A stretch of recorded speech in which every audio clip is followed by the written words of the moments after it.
저는 올해 34살이 된 가정주부입니다. 아마도 이런 말도 안 되는 사연이 또 있을까 싶고 많은 사람들의 비난을 피할 수는 없을 것 같기도 합니다. 하지만 그럼에도 이렇게 사연을 보내게 된 이유는 지금 제가 처한 상황에 어떻게 결정을 해야 할지 판단이 잘 서지를 않아서 많은 분들에게 조언을 받고 싶은 마음에 이렇게 용기를 내어 사연을 보내게 되었습니다. 우선 저는 결혼 전에 필라테스 강사로 일을 했었습니다. 그래서 취미가 운동이라 아이를 둘이나 낳고도 여전히 처녀의 몸매를 가지고 있어요. 제가 운동에 있어서 약간 병적으로 하는 경향이 있거든요. 그래서 애가 2명 있는 주부라고 하면 절대 못 믿는다고 하는 소리도 자주 듣고는 합니다. 그리고 그런 저를 남편도 만족해 했습니다. 주부가 되어서도 열심히 관리를 하는 저를 보면 너무 좋다고 했죠.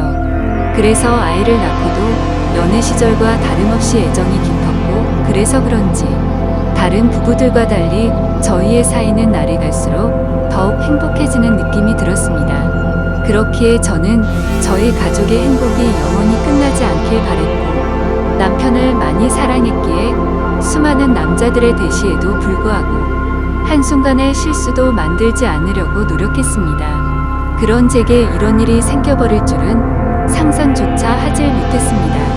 남편은 부모님을 일찍 여의고 가족이라고는 친형 한 분이 있었습니다. 그래서 세상에 단 둘뿐인 혈육이라 그런지 사이가 아주 돈독했었죠. 그래서 저희 부부는 연애 시절부터 심심치 않게 아주버님을 만나왔었고 결혼 후에는 제가 주기적으로 반찬을 챙겨다 드리고 있었습니다. 아주버님은 오래전에 아내와 이혼을 하셔서 혼자서 지내고 계시기도 했고 어쩔 수 없이 반찬을 해드릴 수밖에 없는 이유도 있었기 때문이죠. 왜냐하면 제가 아주버님에게 큰 빚을 졌기 때문입니다. 몇 년 전 제 아버지께서 주식에 눈이 멀었던 거죠. 전 재산을 전부 걸게 되는 실수를 하셨고 그 결과 엄청난 빚더미에 앉게 되었습니다. 문제는 저와 제 남편이 모은 돈으로는 도저히 감당이 되질 않았던 거죠. 그래서 여기저기에 돈을 빌리게 되었고 그때 아주버님께서 큰 돈을 빌려주셨습니다. 그 이후 저는 감사한 마음에 혼자 계신 아주버님께 반찬을 갖다 드리기 시작했고 몇 번을 그렇게 하다 보니 자연스러운 상황이 되어버린 거였죠. 아무튼 고마운 마음으로 시작하게 된 일이었지만 정말 내키지는 않았습니다. 제가 집에 찾아가면 아주버님은 항상 런닝나시에 트렁크 속옷 차림으로 저를 맞아주셨거든요. 처음에는 그런 아주버님을 보고 이해가 되지 않았고 이상하게 생각을 했어요. 아무리 같은 식구가 되었다고 해도 옷은 좀 정상적인 복장으로 입고 있는 게 최소한의 기본 아닌가 하는 생각이 들었습니다.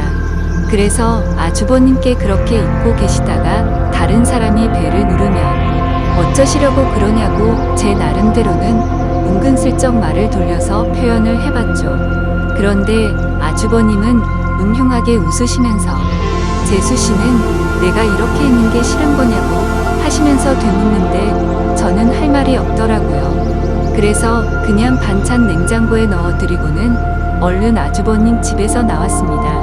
혹시나 남편이 알면 둘이 죽고 못 사는데 아주버님과 오해가 생길 것 같아서 일단 말은 하지 않았어요. 그냥 제가 모른 척하고 음식만 가져다 드리고 나오면 되는 거지 생각을 했습니다. 그렇게 저는 매주 한 번씩 아주버님 댁을 찾아갔었죠. 그런데 결국 말도 안 되는 일이 벌어지고 말았습니다. 무더운 여름날이었습니다. 그날은 남편이 회사에서 문제가 생겨서 갑자기 부산으로 급한 출장을 가게 되었습니다. 그래서 아침부터 정신없는 남편을 도와서 짐 챙겨주는 것부터 시작해서 이것저것 바쁘게 하다 보니 너무 정신이 없었습니다. 결국 서로 신경이 날카로워졌고 티격태격 하다 보니 싸움으로 번진 거죠. 그렇게 무거운 마음으로 남편을 보냈습니다. 저는 좋지 않은 마음에 당장 뛰쳐나가서 친구를 불러 술이나 마시고 싶었죠. 하지만 아주버님께 반찬을 가져다 드리는 날이었기에 어쩔 수 없이 반찬 준비를 했고 저녁이 다 되어서야 아주버님 댁으로 찾아갔습니다. 집의 현관문을 열고 들어가자마자 술 냄새가 퍼졌고 아주버님의 취한 얼굴이 눈에 보이더군요. 식탁을 보니 제가 해다 드린 반찬과 함께 소주를 드시고 계시더라고요. 저는 아주버님께 무슨 술을 이렇게 부실하게 해서 드시냐고 말씀드리고 간단히 찌개라도 해드린다면서 얼른 요리를 해서 내어드렸습니다. 그런데 아주버님이 고맙다며 잠깐 앉으라고 하셔서 같이 식탁에 앉았습니다.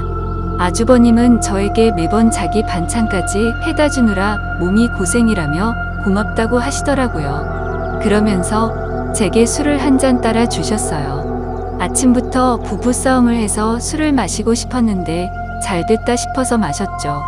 저도 평소 주량이 한 병은 거뜬히 마셨었기에 쉽게 취하지 않을 거라는 생각에 아주버님과 천천히 얘기를 하면서 술을 마셨습니다.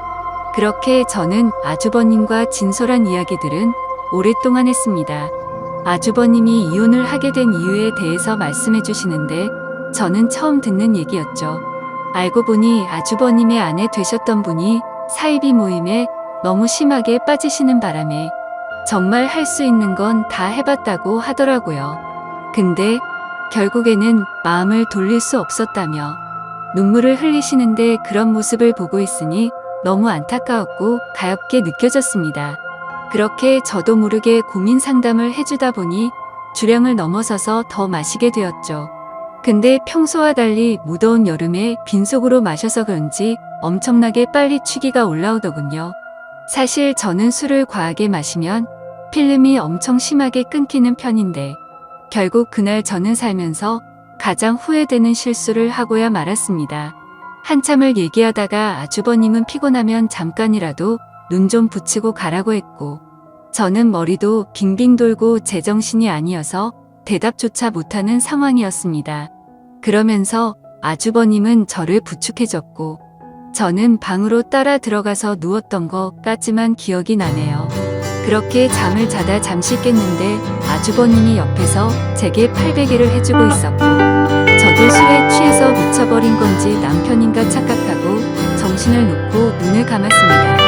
그러자 아주버님은 저를 끌어안았고 그날 결국 절대로 해서는 안 될 사고가 일어났습니다. 문제는 그 다음부터입니다. 정말 말도 안 되는 실수를 하고 나서 아주버님께 제발 비밀로 해달라고 했고 최대한 빨리 늦은 갚을 테니 조금만 기다려달라고 했습니다.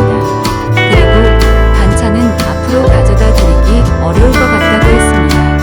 반찬은 해줄 테니 와서 가져가라고 하기도 우습고 그런 상황을 보면 남편이 이상하게 생각할 게 뻔할 것 같아서였죠.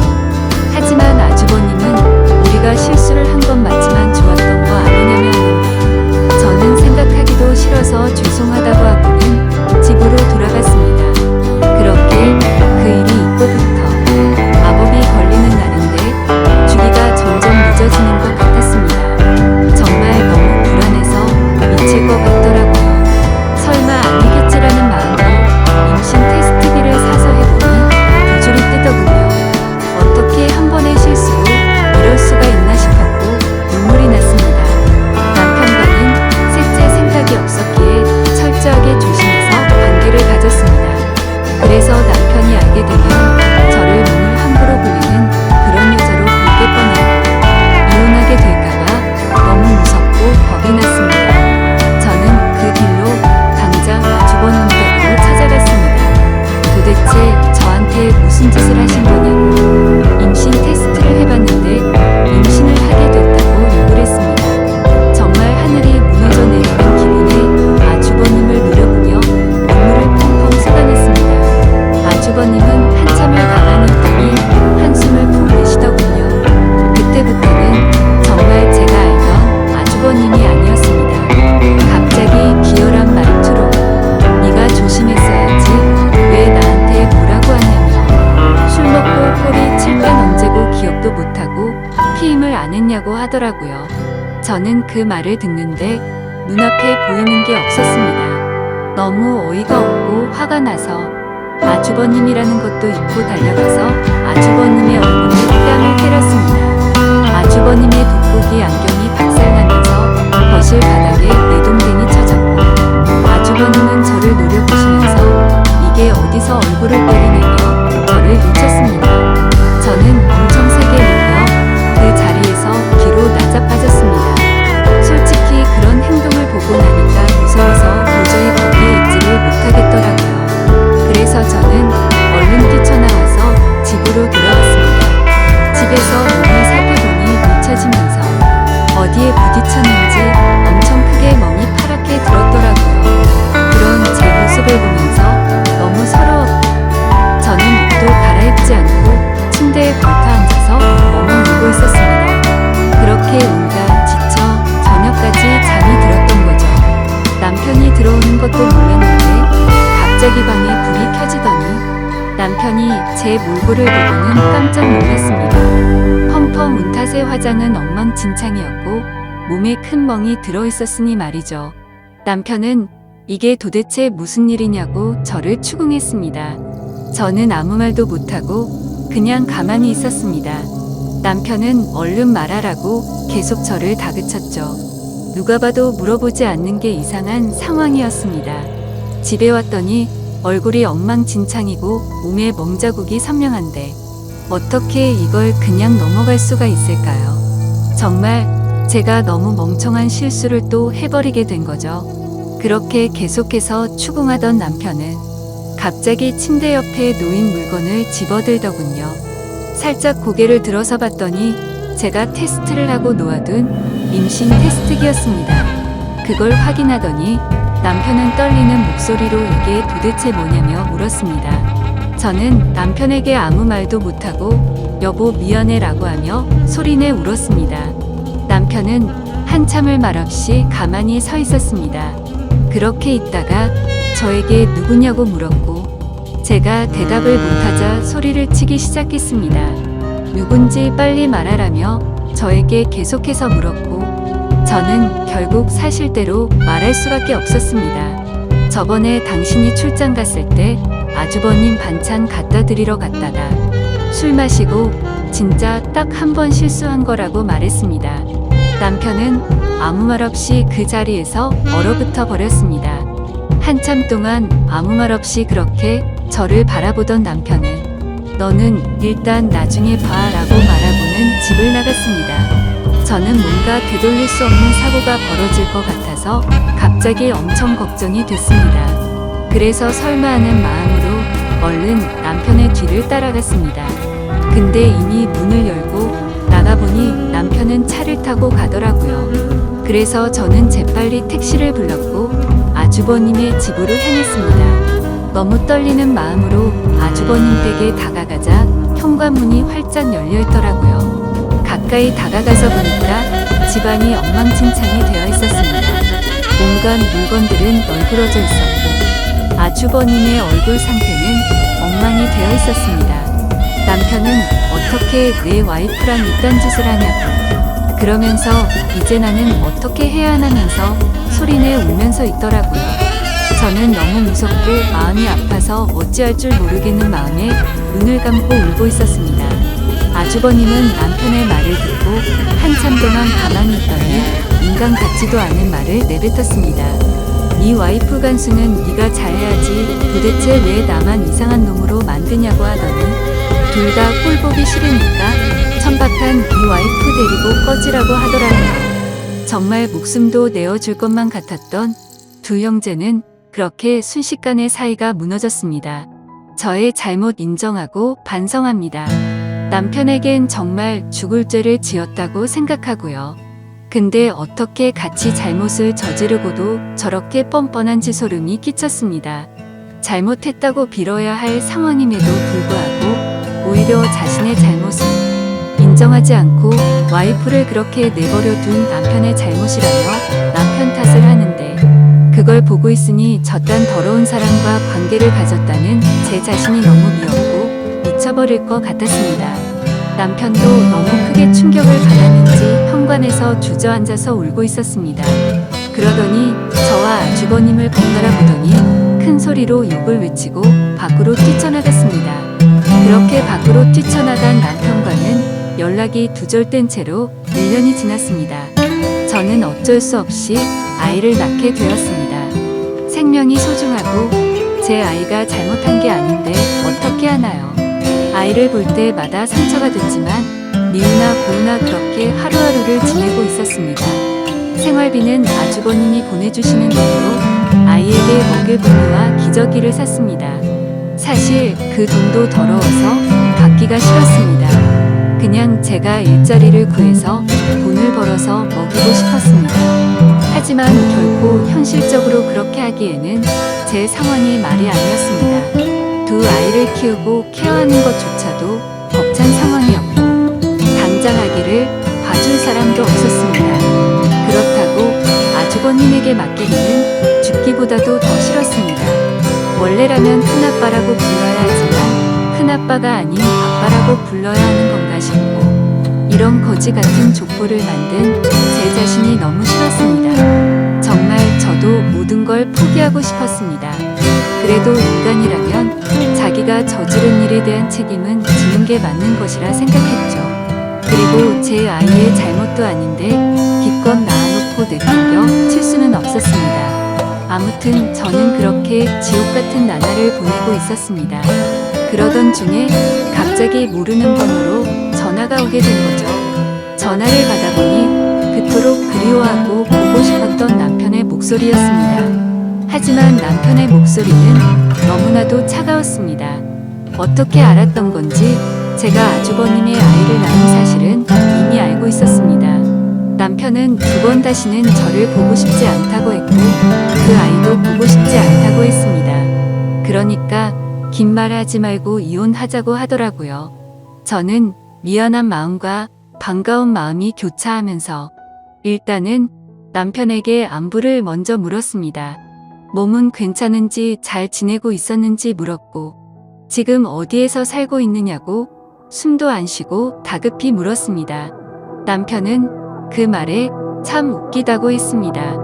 불륜 짓거리도 이해 안 되는 판에 지 남편 형의 아이를 낳아놓고 지금 자신을 걱정하냐고 하더라고요. 저는 그 말에 선뜻 대답을 못했고 가만히 있었죠. 그러자 남편은 이혼 서류를 퀵으로 보낼 테니까 도장 찍어서 법원으로 나오라고 하면서 깔끔하게 끝내자고 했습니다. 저는 너무 억울한 나머지 왜 내 이야기는 들어보려고 하지 않고 당신하고 싶은 말만 하는 거냐고 했고 나도 억울하다고 소리쳤습니다. 저는 아주버님 때문에 내가 왜 이 꼴을 당하고 있어야 하는지 모르겠다고 했죠. 저도 술에 취해서 몸을 가누지 못했던 피해자인데 왜 내가 불륜녀로 당신에게 취급받아야 하는지 이해가 안 간다고 했습니다. 그러자 남편은 나는 내 목숨보다 소중하게 생각했던 내 형이랑은 이제 연락을 끊었고 자신이 죽는 한이 있더라도 두 번 다시는 그 사람과 연락할 일은 절대로 없다고 단호하게 말했습니다. 저는 그런 남편에게 말했습니다. 당신이 그 사람과 영원히 연락을 끊게 되면 우리는 다시 같이 살 수 있는 거 아니냐고 했고 제발 한 번의 실수로 우리 사이를 끝내지 말아달라고 울면서 말했습니다. 그러자 남편은 아주버님과 저 사이에 생기게 된 아이는 어떻게 할 거냐고 물었습니다. 저는 잠시 고민을 하다가 결국 아이를 아주버님에게 보내겠다고 말했습니다. 저는 아이보다는 제 남편이 더 소중했었기에 과감하게 결정을 내렸습니다. 그렇게 저희는 며칠 동안 같은 얘기로 수도 없이 반복하면서 대화를 나누었고 결국 직접 만나서 얘기를 하게 되었습니다. 그동안 못 봤던 남편을 보니 너무 반가웠고 울고 불며 매달렸습니다. 남편은 제 진심 어린 마음을 알아주게 된 건지 차가운 목소리가 아니라 따뜻한 목소리로 긍정적으로 생각해 보자고 하더군요. 그렇게 절대 다시 합쳐질 수 없다고 생각했지만 저희는 다시 합쳐서 살게 되었습니다. 남편과 같이 지내게 되면서 저는 아주버님과는 연락을 끊게 되었고 집도 절대 길 가다가 마주칠 일도 없도록 아예 다른 지역으로 이사까지 와서 예전과 같이 가정을 이루었습니다. 제 실수로 인해 파탄이 났던 저희 가정을 다시 예전처럼 돌리고 싶었고 남편에게 상처 준 게 너무나도 미안해서 정말 최선을 다해서 노력했습니다. 비록 제가 의도해서 그런 상황이 벌어지게 된 것은 절대 아니지만 결론만 두고 말하자면 남편의 입장에서는 제가 불륜녀밖에 되지 않는다는 것을 인정했습니다. 사실 대부분의 사람들은 이런 일이 벌어지면 바로 이혼을 해버리고 서로 각자 갈 길을 가겠지만 저와 남편은 그만큼 서로를 애정하고 사랑했었기 때문에